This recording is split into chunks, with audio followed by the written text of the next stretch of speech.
On this workshop, I have been asked to help you with the art of negotiating with joint venture partners and raising finance. Now, there's lots of things that you really do need to consider when it comes to raising finance. So the first thing is, don't worry about raising finance, because if you find a great deal, you will always find the money. But it's not always about the money. So there's lots of things that you need to consider when you're working with joint venture partners. So the first one is, how well do you know the person? Are you about just to go into business with somebody you met maybe 2 or 3 weeks ago just because you are desperate for a cash injection into your business? Because I don't think that's the right thing to do.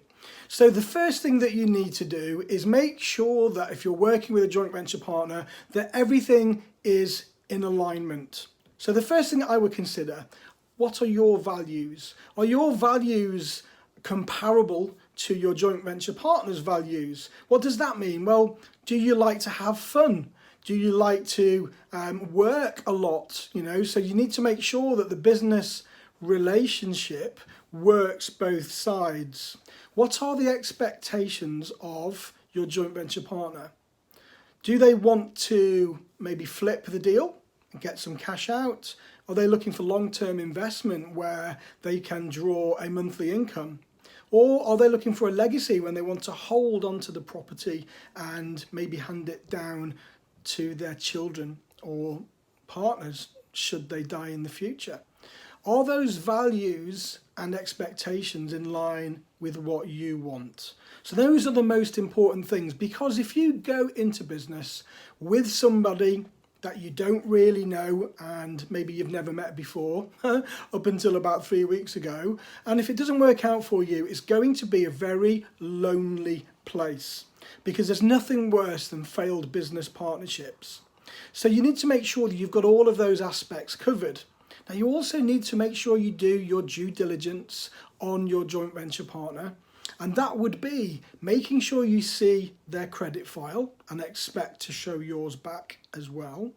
Make sure that they are solvent, they've never been made bankrupt and they haven't got any outstanding debts. And if they've got property, ask to see the title deeds and maybe go on a tour with them of their properties so they can show you what they do and how they do it.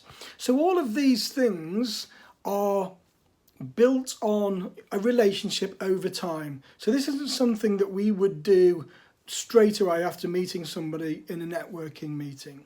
So we would maybe, if we're looking for joint venture partners, which we don't often do, but if we are, we would go to a networking meeting, we would announce the fact that we're looking for joint venture partners perhaps, and then the business relationship would start to evolve. So for me, that would be, well, an initial meeting to explain what it is you're looking for. And don't forget, you've also got to fall under the FCA regulations. So if you are offering a variable return, interest or equity in a property, then you do need to make sure that the person you're dealing with is either a sophisticated investor or a high net worth individual. So why do we need to do that? Well, we need to make sure that they know what it is that they're getting into. And how do we do that? Well, we would refer them to an independent financial advisor, and they would then go through an assessment with them, and then they would certify them or not, as the case may be, as one of the above. So once you've done that, you can start to talk about the deal. Explain what it is you're offering and what it is you're looking in return. Are you looking just for someone to put the money in? Or are you looking for somebody to come along, put the money in and maybe get involved in the project as well? So there's lots of things to consider, but the most important one is make sure you're both happy with the agreement, and then have your partnership agreement drawn up either by an accountant or a legal advisor / solicitor, because it's so easy to forget things that you've spoken about in previous meetings, and you've had a handshake agreement, and in 2, 3, 4, 5 years down the line, something happens and that's forgotten. and it might come at a cost to you. So let's just break it down. Number one, you meet your potential joint venture partner probably at a networking event. Number two, you would then organise to have a meeting with them to have a preliminary discussion on what it is that you're looking to achieve. During that meeting, you need to be open and honest. I'm looking for £50,000 and in return, I'm offering 50% equity in a property and of course 50% of the cash flow. So you need to make sure you're completely open. You then need to refer your joint venture partner to an independent financial advisor for assessment to see if they come under the high net worth individual or a sophisticated investor.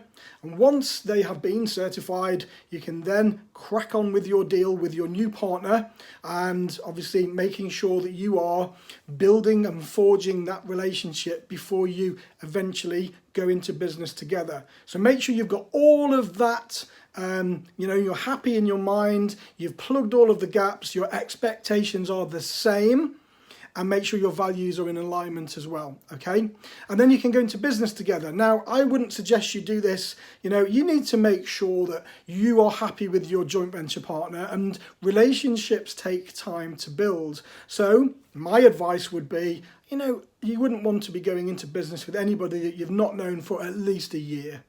Because you need to make sure that you're going to work together in the future. This is a long-term investment.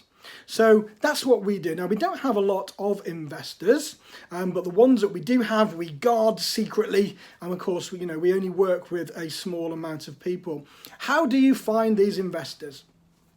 Well, lots of places around the country have private networking events. Lots of companies also have lots of networking events. So my advice would be to put yourself out there. Networking is so important. And we're going to release another video on networking shortly. But very simply, make sure you go networking. Make sure that when you are in the networking meeting, you take advantage of the 20-second service provider announcement, or whatever they might want to call it, because you won't be in that room with those people ever again unless it's orchestrated. So you might have the people you are looking for right in front of you, and if you don't stand up and tell them why you are there, then how are they going to know?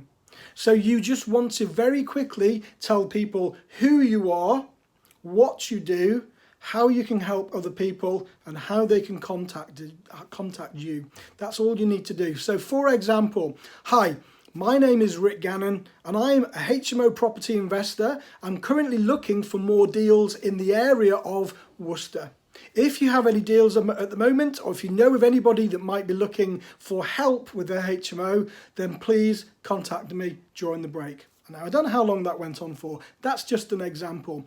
But you really make sure that you do that. And the other thing is with networking, it's a networking event. It's not designed to have meetings there and then, because you can't just talk to one person in a room full of 50 or 100, because then you're missing out so many opportunities. So what I do is I get a massive load of business cards and I quickly go up to everybody and say, hi, excuse me, I'm really sorry to interrupt. I'm not going to get a chance to talk to you later, so here's my card. My name's Rick, I do HMOs. If you need me or if you need any help, please contact me. And then I go to the next person and do exactly the same. And my aim is to get a business card to every person in the room. It might be a little bit annoying for some because they're already talking, but it's networking. And networking is about putting your feelers out, giving your cards out and telling people why you are there.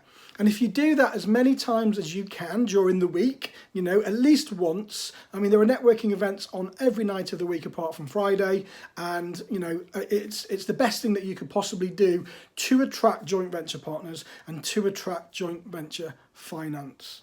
That's what we do. That's a disclaimer. It might not work for you, but just make sure if you are looking for joint venture partners, it's more about the relationship than it is about the money. If the relationship works and the money's there, then you're made for a very good partnership in the future. Please click like, folks. Please click subscribe, and please give me a comment on any workshops or videos that you would like me to produce for you in the comments below, and we'll get about recording them straight away.